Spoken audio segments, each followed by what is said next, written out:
ایک عورت آئی اپنے بچے کو لے کر، کہا کہ اس کو اپنے پاس رکھ لیجئے. آپ نے قبول کر لیا. بچہ تربیت میں آ گیا. غوث پاک کی بارگاہ میں رہنا پلنا کس کے نصیب میں ہو. چند مہینوں کے بعد وہ خاتون آئی، اپنے بیٹے کو دیکھا، بہت دبلا پتلا، بالکل کانٹی ہو گیا، ہڈیاں نکل گئی. ماں تو ماں ہے، دیکھتی ہے بچہ کیسا ہو گیا، سوکھ گیا، کاٹا ہو گیا. تو اس نے دیکھا کہ غوث پاک کہاں ہے. جا کر کے دیکھتی ہے اندر تو غوث پاک کے دسترخوان پر اچھی اچھی غذائیں تھی، کچھ مرغ گوشت وغیرہ رکھے ہوئے تھے، اور یہ بوڑھی عورت کا بیٹا سوکھی روٹی پانی میں بھگو کر کھا رہا ہے، کونے میں بیٹھا ہوا. اب ایک ماں کو لگے ہی بات، خود اتنا اچھا کھانا کھا رہے، میرے بیٹے کو پرورش میں رکھے، کیسا کھانا کھلا رہے اس کو. اس عورت نے کہا یہ کیسی تربیت ہے سیدنا عبد القادر، یہ کیا ہے، میرا بچہ تو ایسا ہے.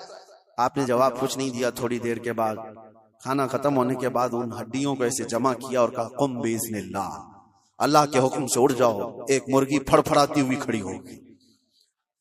ہاں آپ نے کہا کہ جب تیرا بچہ اس قابل ہو جائے تو وہ بھی روز مرغی کھائے. اس کی تربیت چل رہی ہے، اس کی تربیت چل رہی ہے. جب بندہ اپنے نفس کو مار لیتا ہے تو اللہ ساری طاقتیں اس کو عطا کرتا ہے. اللہ کے لیے جب بندہ دنیا چھوڑ دیتا ہے تو اللہ اس کا ہو جاتا ہے. تو غوث پاک کی یہ بات بتانے پر ایک صاحب مجھ سے کہہ رہے تھے کہاں سے آپ یہ ساری چیزیں لے کر کے آ گئے کہ ایک بندہ بھی کسی چیز کو زندہ کر رہا ہے. انہوں نے یہ نہیں دیکھا کیا غوث پاک نے کیا کہا، اللہ کے حکم سے اٹھ جا. گفت ہے وہ گفت ہے خدا بوت، فارسی میں کہا جاتا ہے اللہ کا ولی اس مقام پر پہنچ جاتا ہے کہ جب وہ بولتا ہے تو زبان اس کی ہوتی ہے، کلمہ اللہ کا ہوتا، کلمہ اللہ کا ہوتا ہے.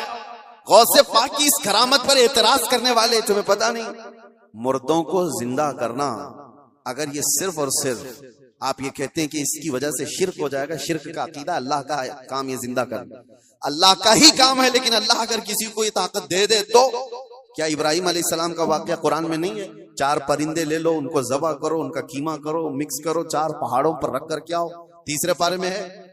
اور ابراہیم علیہ السلام نے 4 پرندوں کو ذبح کیا، ان کا قیمہ کیا اور الگ الگ پہاڑوں پر رکھ کر آئے.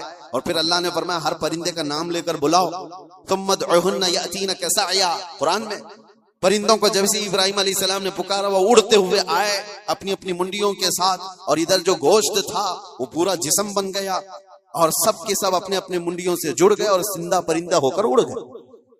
یہ واقعہ قرآن میں موجود ہے. صرف اتنا ہی نہیں میرے عزیزو، عیسیٰ علیہ السلام کے بارے میں قرآن کیا کہتا ہے کہ عیسیٰ علیہ السلام وَأُبْرِئُ الْأَكْمَحَ وَالْأَبْرَصَ وَأُحْيِي الْمَوْتَى بِإِذْنِ اللَّهِ. جو سفید داغ والا ہوتا تھا، کوڑ کی بیماری والا ہوتا تھا، عیسیٰ علیہ السلام ہاتھ رکھتے تو صحیح